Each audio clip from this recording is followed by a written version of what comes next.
In the shadow of Montana's snow-capped mountains lay a small town called Silver Creek. October's biting wind swept through the open church doors, carrying the scent of old prayers and silent judgment.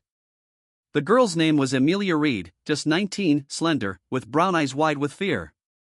She stood at the altar in a borrowed white gown that hung loose on her frame. In her hands were wilted wildflowers, ones her mother had planted years ago. She silently counted the floorboards to the exit. 15 steps. But running was impossible. The church was full. Everyone in Silver Creek had come, some out of pity, most to gossip. Across from her stood Liam Cole, 35, tall and broad-shouldered, the wealthiest rancher in the valleys. He held his hat in calloused hands, his face like stone. Amelia had expected harshness, but saw only deep stillness, like a storm hidden beneath calm waters. The preacher asked, "Do you, Amelia Reed, take this man as your husband?" Her voice trembled. "Yes." Liam replied, "I will." The crowd murmured, "Most say I do, but he said I will, like a promise." They were married. Outside, the cold wind cut sharp. Liam helped her into the wagon gently, as if handling something fragile. He stepped back when she flinched at his touch. "My name's Liam," he said as the horses started moving. "You probably know that." She nodded. "You all right, Miss Reed?" "It's Mrs. Cole now," she said bitterly. Liam was quiet for a long moment. Then, "Only if you want it to be." They headed toward Cole Ranch, a large timber home with stone foundations, set against distant peaks. Smoke rose from the chimney, but Amelia felt no warmth. Inside, the house was clean and welcoming, wood scent, coffee brewing. Liam showed her upstairs to a room, a big bed with blue and white quilts, a window overlooking the mountains. A lock gleamed on the inside of the door. "Use it whenever you need," Liam said quietly. "I won't knock unless you say so." "Understand?" She nodded. He left, closing the door softly. She locked it immediately. In the early days, they moved around each other like shadows. Liam ate alone at night, then left warm bread at her door without a word. She ate in silence. One morning, she came downstairs. Liam was at the table, going over accounts. He looked up, surprised. "Morning."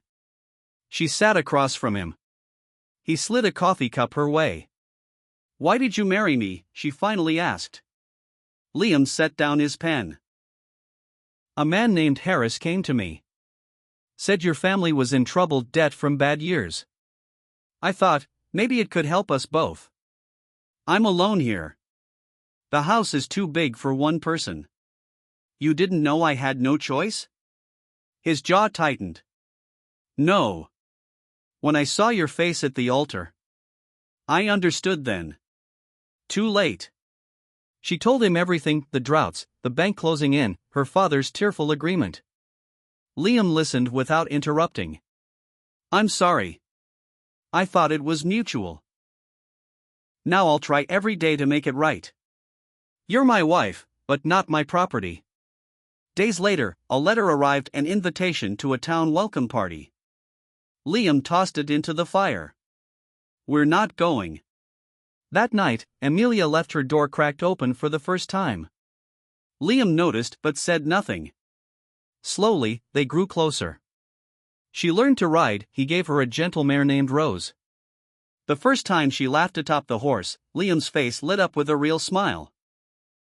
One day in town, whispers followed them. A drunk cowboy sneered something crude. Liam stepped forward calmly and shut it down with a few quiet words. That evening, she found him in the yard planting bulbs. "What are those?" "Daffodils. For spring." "You think I'll still be here in spring?" He looked up. "I hope so." She smiled. "I will be." December brought deep cold. One night, she saw him on the porch with an old photograph. The next night, she sat beside him. "This was my first wife, Elizabeth, and our daughter. Fever took them both 6 years ago." "I'm sorry." "Me too. But loving them doesn't mean I stop living. Or caring for someone new. One unavoidable invitation came, a church social. Emilia went, tired of hiding. The women circled with fake smiles. One sneered, "How does it feel to be sold like cattle?" Emilia stood tall. "My father tried to save us. Your husbands would have let us starve and called it business. I'm proud I survived." She walked out, head high, and all the way home. Liam found her on the porch and listened to every word. "They won't say that again. You can't stop them."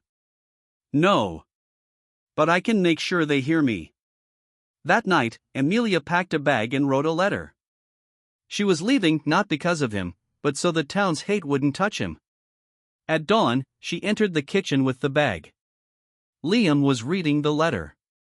"You're free to go. You always were." The bag slipped from her hand. "Then why is leaving so hard? Tell me the truth, why did you really marry me?" He took a deep breath. "Because at the altar, I saw you, scared and alone.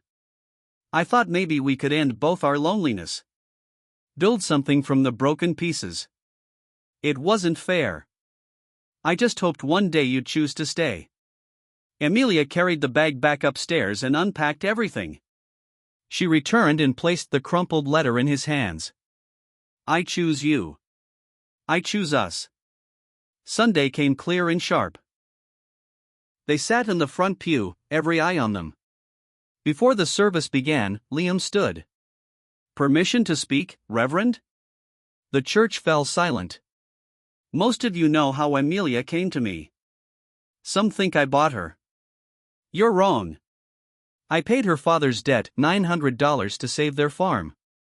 What I gave Emilia was a choice. Yesterday, I deeded 300 acres of my ranch to her name alone, water, grazing, timber rights. She can leave, sell, or burn the deed anytime. She's not my property. She's my partner. Treat her with respect." He sat and took her hand. Emilia stood, voice steady. "I'm here because I want to be. This man gave me dignity when the world took it away. I choose him every day." An old woman rose. "We were wrong." Outside, sunlight poured over the steps. "You gave me land. I gave you freedom," Liam said. She kissed his cheek. They walked home together. Spring arrived early. Daffodils bloomed bright. Emilia planted cherry trees. "They'll take years to fruit," Liam said. "Good," she smiled. "I'm not going anywhere."